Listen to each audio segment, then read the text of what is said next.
Hi there, I'm Kevin Gentry, and welcome to the Going Big podcast, where we'll explore some of the strategies that can help you transform your effectiveness by 10xing your fundraising.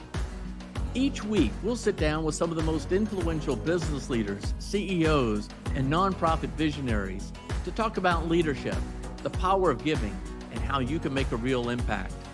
If you want to make a transformational change to the cause you're working on, this is the place for that conversation.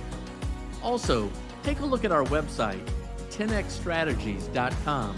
That's TENX strategies.com for lots of free marketing and fundraising resources. And be sure to sign up for the free weekly fundraising tips. Now, let's dive in. Well, Happy New Year. What a great way to kick off 2025 with the Going Big podcast. Then to have one of the most prodigious bloggers, New York Times bestselling authors, world-renowned economist and cultural critic, Professor Tyler Cowen. Tyler, you are known for not only your provocative thinking, but really a lot of what you've done related to going big. I want to kick off. Why, in your judgment, is the United States still such a powerful force in the world today?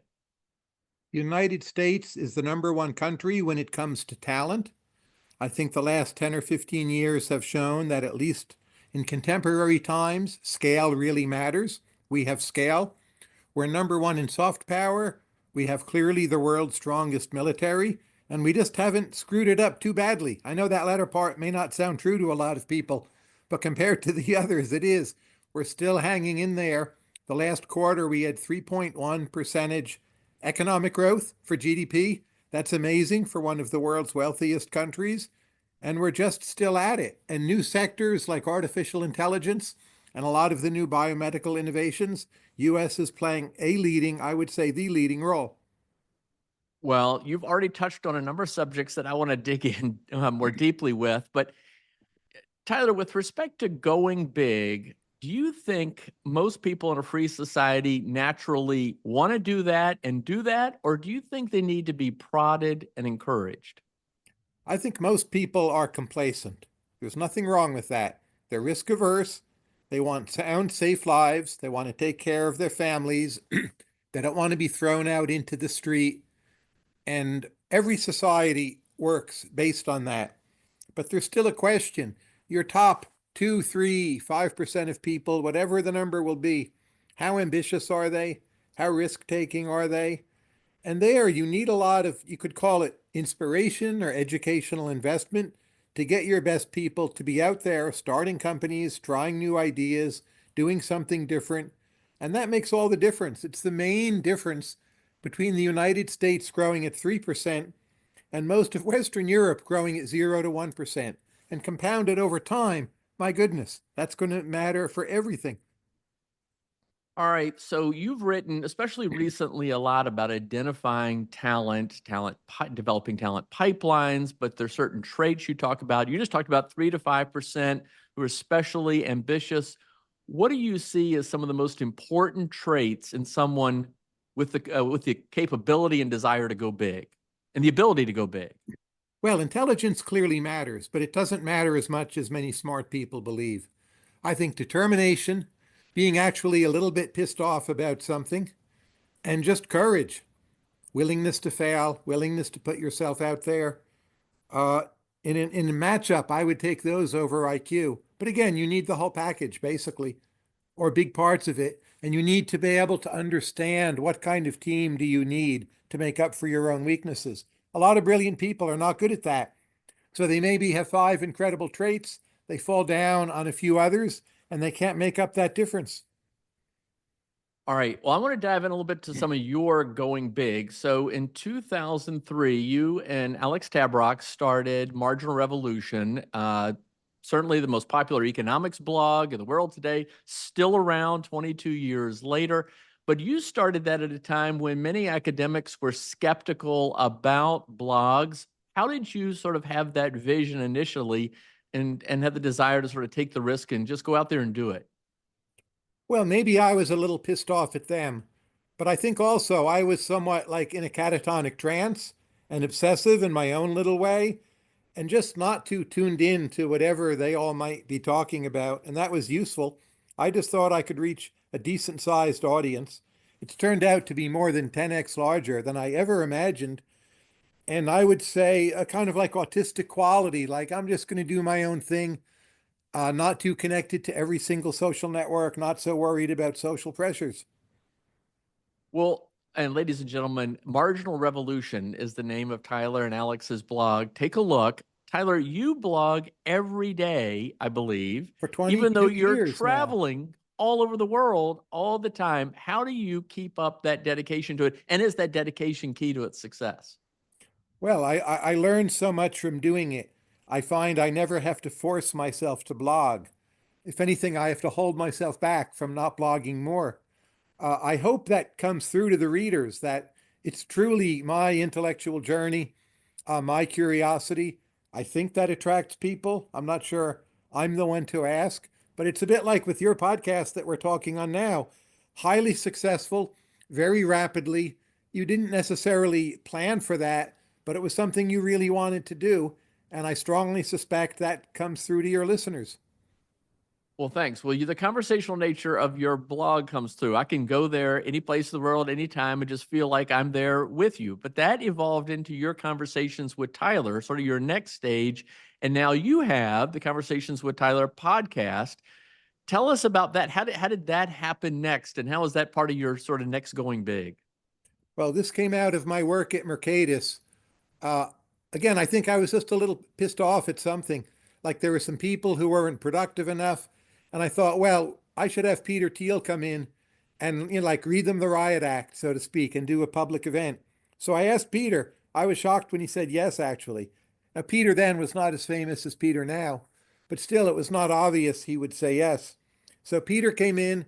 The thing was a big hit, including on YouTube. And then I asked Jeffrey Sachs, the famous economist, who back then was not crazy. He was very smart. And Sachs said yes.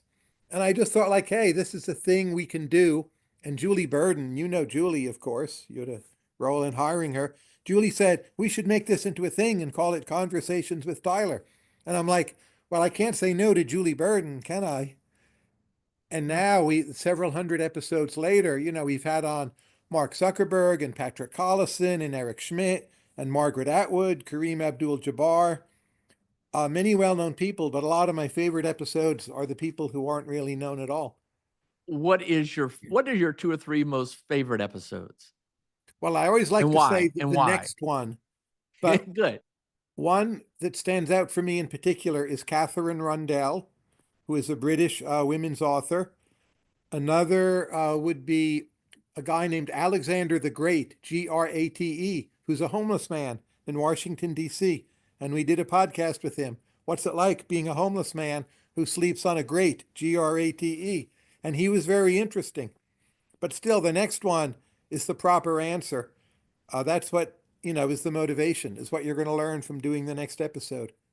Oh, that's awesome. Appreciate your intellectual curiosity about it, too. Ladies and gentlemen, check out Tyler's podcast. Tyler mentioned being at the Mercatus Center at George Mason University, which is I think, really world's premier market-oriented center for research and talent development. You've long time been the faculty director there, too.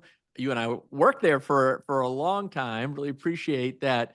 You're just continually thinking through. You do a lot of different things, but you continue to think through these next new things, and I appreciate that you get agitated and want to go do something. You're sort of a contrarian by nature too.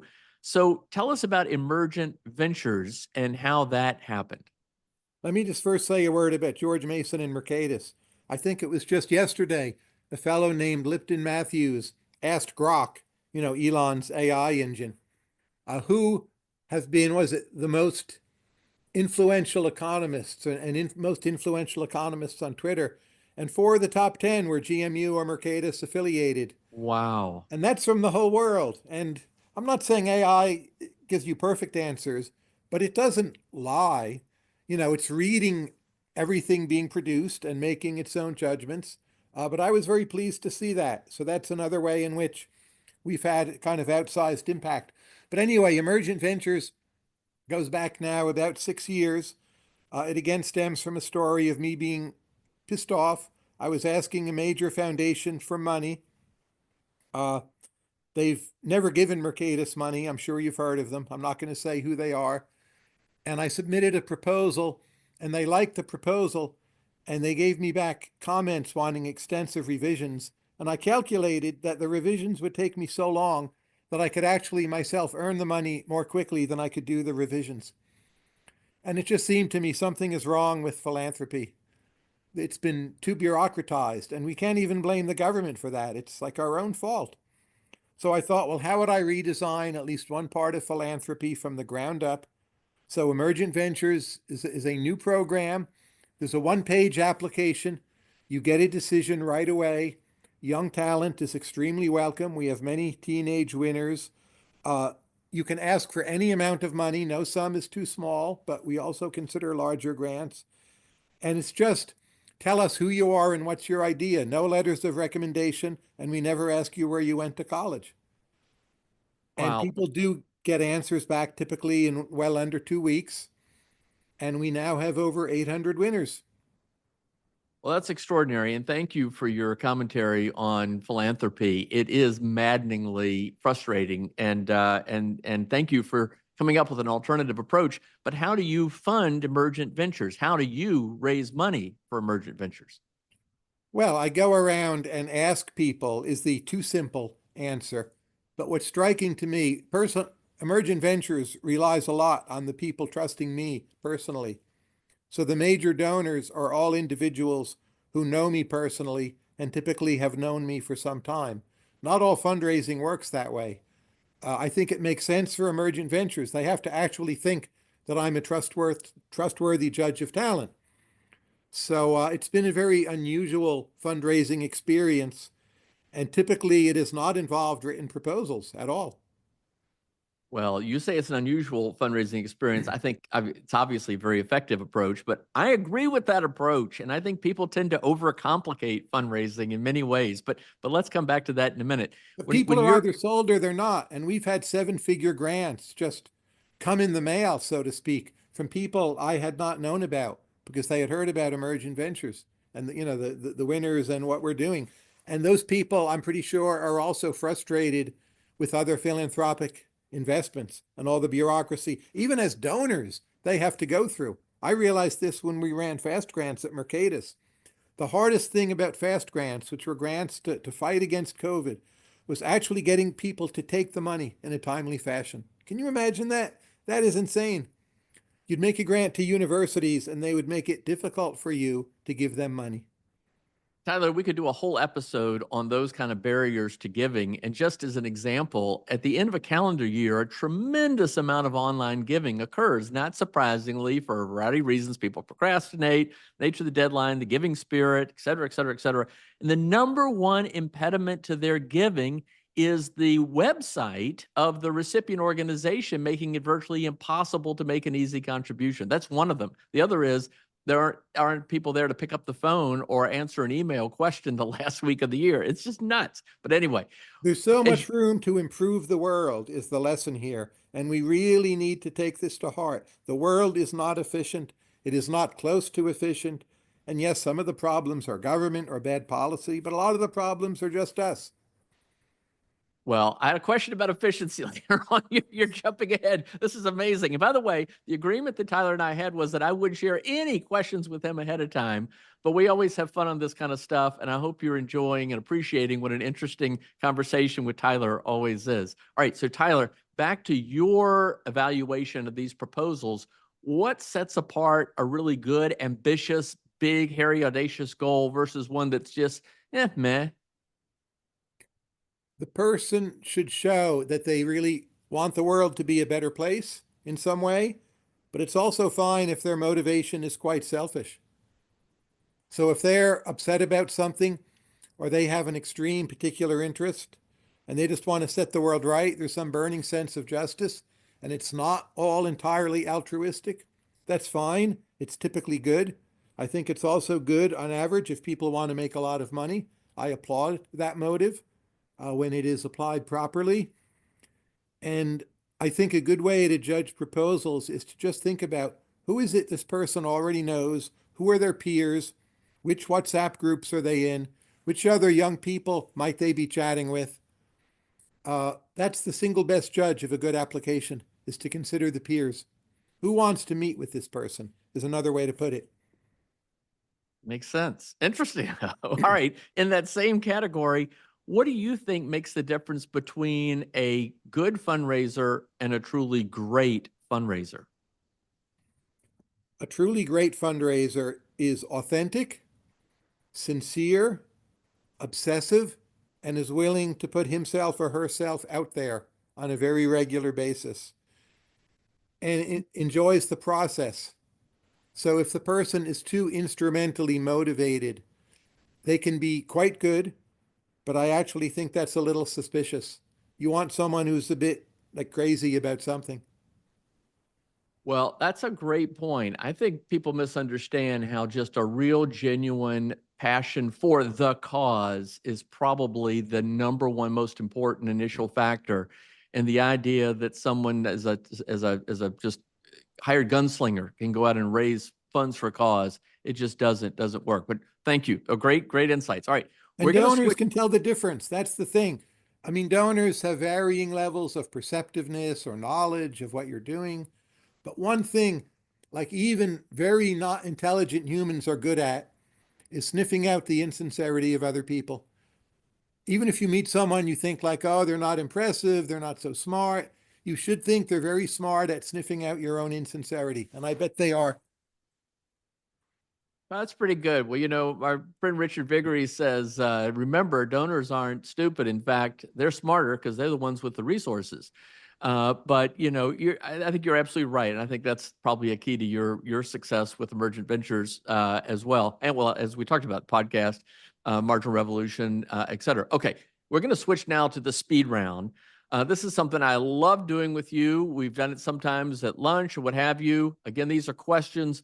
I just reached out to a lot of people yesterday and said, okay, I've got a conversation with Tyler.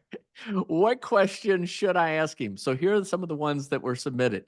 All right. First one, let's say there's a visitor to Earth for the very first time. They're human-like, but they have only 7 days to see the world. What would you show them?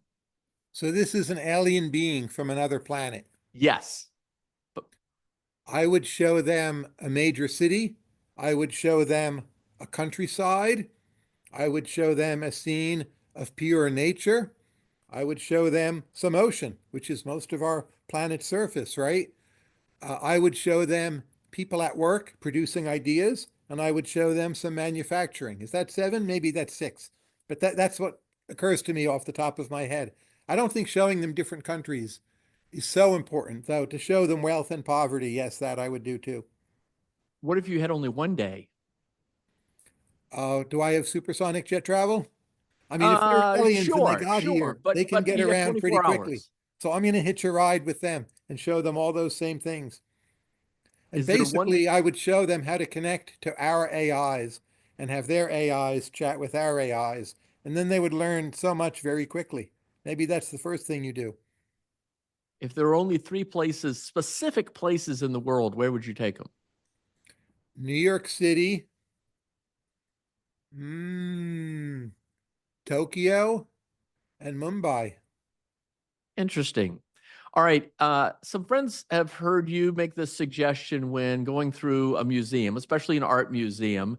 And so they said, okay, let's turn the tables. Tyler, if a security guard at any museum anywhere in the world would let you steal a piece of art, which one piece of art would you steal? Well, I'd love to go to the Kunsthistorisches Museum in Vienna, and there's a painting there by Vermeer.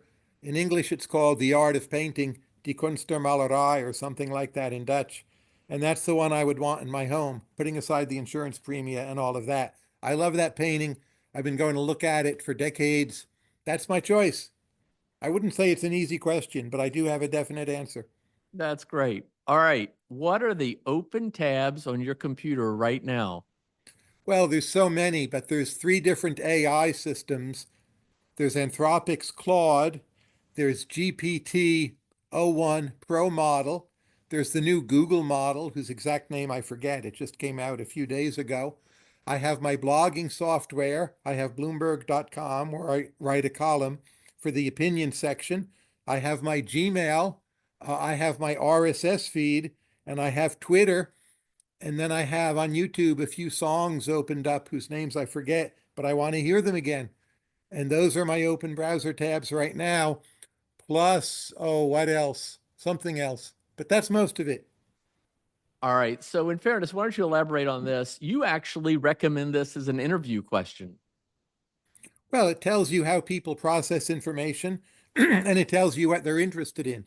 So if you hear those are my tabs, you actually know a lot about me. Not today, but often I have ESPN.com NBA open. That would tell you something about me. There's no major chess tournament going on this morning, but often that would be open. That would tell you something about me. It's a kind of coincidence that it's not open right now and that I'm AI obsessed and blogging obsessed and Twitter obsessed. Oh, and my email window, of course. I forgot to mention that. I call myself an infovore. So that's a great portrait of me, what I just said. Who's the greatest basketball player of all time? LeBron James. He What has was the stuck with it when Michael Jordan, basically quit for 3 years. 4 rings to MJ's six. But I think durability uh, means he wins. There are no other competitors. Third would probably be Kareem Abdul-Jabbar. what's the most important movie you watched as a teenager? It has to be Star Wars because it made me rethink what cinema can be. And I saw it the first night. My mother drove us at age 15, and it just leapt out from the screen. And I thought, oh my goodness, I'm living in a different world now. And learning that feeling when you're young is very important because you will encounter it many times, such as when you first try GPT-4. Oh my goodness, I'm living in a different world now. People who don't have that feeling, they're not going to be significant creators. Well, that's got a great going big connection, and we'll come back to that in a minute. What's the most important thing you've learned in the last 6 months? Oh, just that the world can keep on surprising me so that what is called time scaling of artificial intelligence, A, would be so powerful, and B, can improve itself so quickly along 3 month time horizons. That's the most important thing I've learned in the last few months. And it has shook my world. So OpenAI puts out a service. It's called O1 Pro. It along with some other benefits, it does cost $2,500 a year. It is the world's greatest bargain. It's smarter than you are. You can ask it anything. And if you can afford it at all of you should be subscribing to this. All right. Well, you know a lot about artificial intelligence. That's another one of your people know you by that today, and you've been talking about it for a long time. Should we be fearful about it or optimistic about it? Well, I'm not sure mood in the abstract makes sense. We should be optimistic about all the great things it can do by speeding the advance of science. It's already accelerating progress in biology. You already have at your fingertips a kind of answering machine. Again, it knows much, much more than you do, and it's much better and more useful than Google. And you can just keep on asking it follow-up questions about pretty much everything. It translates languages.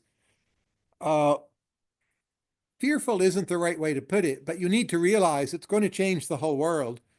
And if you do nothing, that's a problem. I don't think responding with fear is the right way to go. But you need to get your act together, I would say. And for your kids, your grandkids, they should be ready. Just like in earlier generations, people got ready for worlds with electricity, say, or automobiles. A lot of changes had to be made. You had to invest in some important new skills. So yeah, time to change some things. Learn about AI. You want to be working with it, not competing against it, is one simple way to put it. If you're competing against it, there's a good chance it will beat you. All right. Well, I want to close out with going back to your recommendations with respect to all of us about going big. Back to your point earlier about risk aversion and complacency. How would you recommend any of us shake ourselves out of a sense of complacency? A lot of what people try in the short run is just that, a short run treatment effect that dissipates.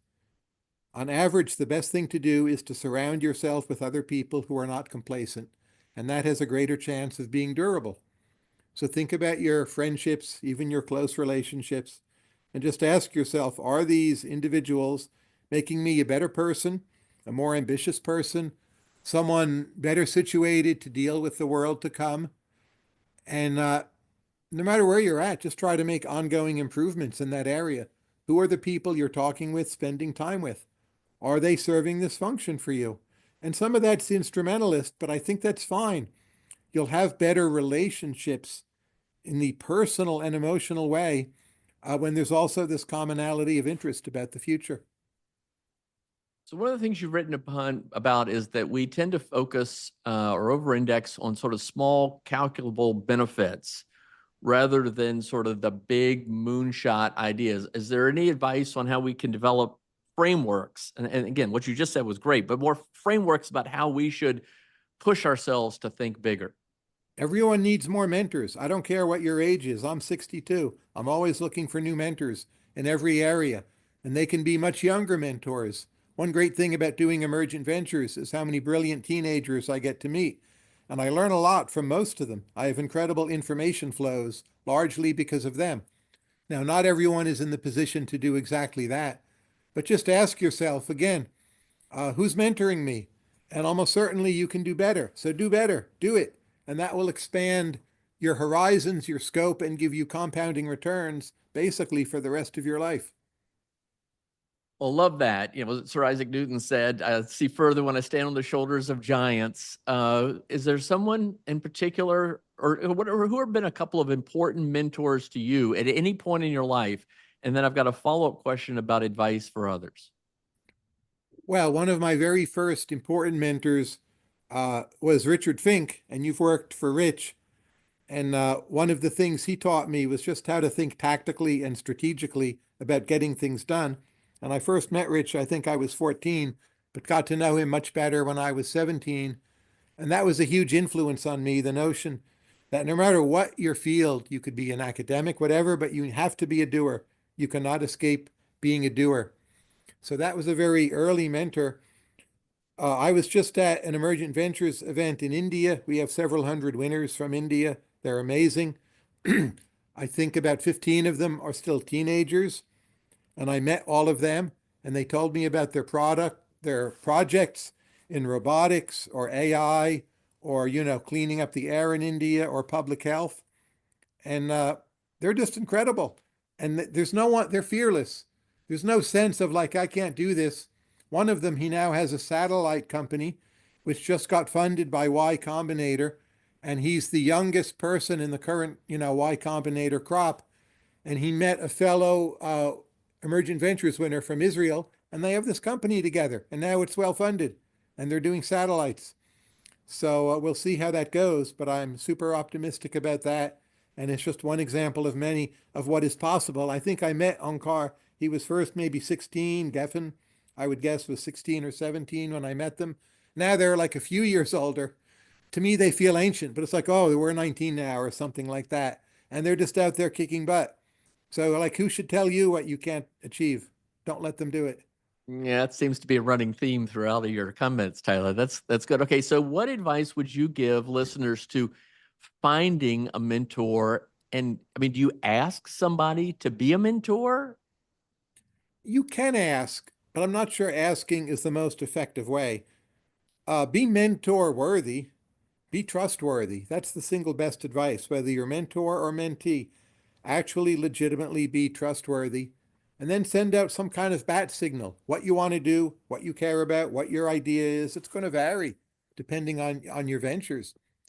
Be trustworthy, send out the bat signal. I'm not saying never ask, but asking is not the main thing, and asking even puts off some people. Well, I like your idea about having mentors younger. I've had that experience recently too, perhaps just because as I get older, but I think that's a counterintuitive notion. All right. So, one other bit of advice, the trade-offs between how important do you think establishing credentials are before going big or just going big? If It, that makes sense. yeah, it depends very much what you want to do.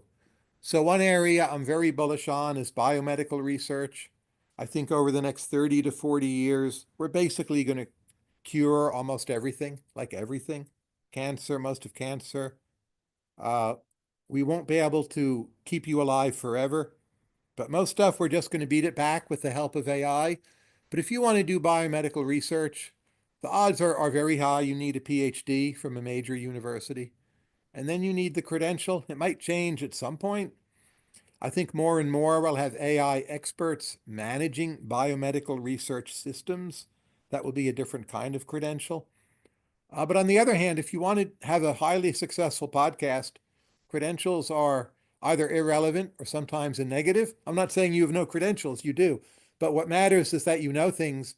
None of your listeners care where you went to school, though it was an excellent school where probably you learned a lot. And then don't worry about credentials per se. Just try to be excellent. What are Joe Rogan's credentials? Well, I know he was on, I think, reality TV. He did something with, what, mixed martial arts? I'm not even sure. But I know people love his podcast and they don't know where he went to school or even if he went to school. So, it's context specific. Make sure you understand the area you're working in. Yeah, thank you. All right. So what do you think? You've studied a lot of historical figures. What do you think are some of the biggest misconceptions we have about what it takes to go big? There's not a single formula. You don't learn it by formula. A lot has to go right for you. Luck matters, history matters, but you do have to be out there trying. And it's a better life, whether or not you become like the next Napoleon or the next Elon Musk. Most people won't, but that's not the way to think about it. You'll have some smaller but still very large impact in most cases. Just improving a few lives in a meaningful way makes your entire life worthwhile, but you have to try again. So just, be there, be out there. What do you think are some of the most undervalued or overlooked opportunities for going big transformational change right now? Well, I like to start with what the person is interested in and not so much answer the question in the abstract. So even at pretty young ages, kids get obsessed with whatever. And I don't think it's universally true they should follow those interests. It's not that everyone who thinks they ought to be a rock star should try to be a rock star.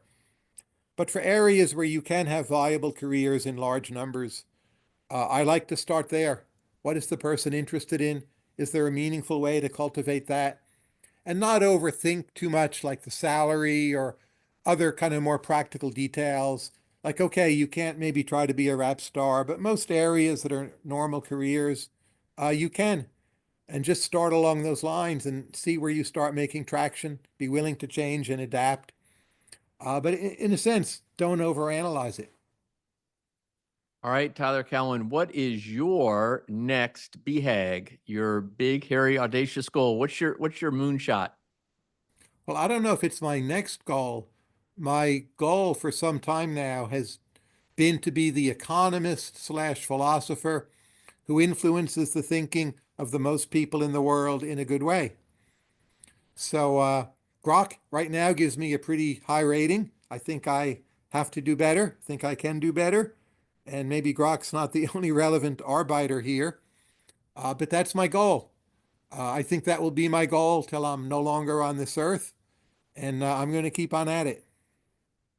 Well, here, and I really applaud you for continuing to look for new and innovative platforms to get that message out, to have that influence. You're very, very effective. Okay, all right. Last question, final question for Tyler Cowen.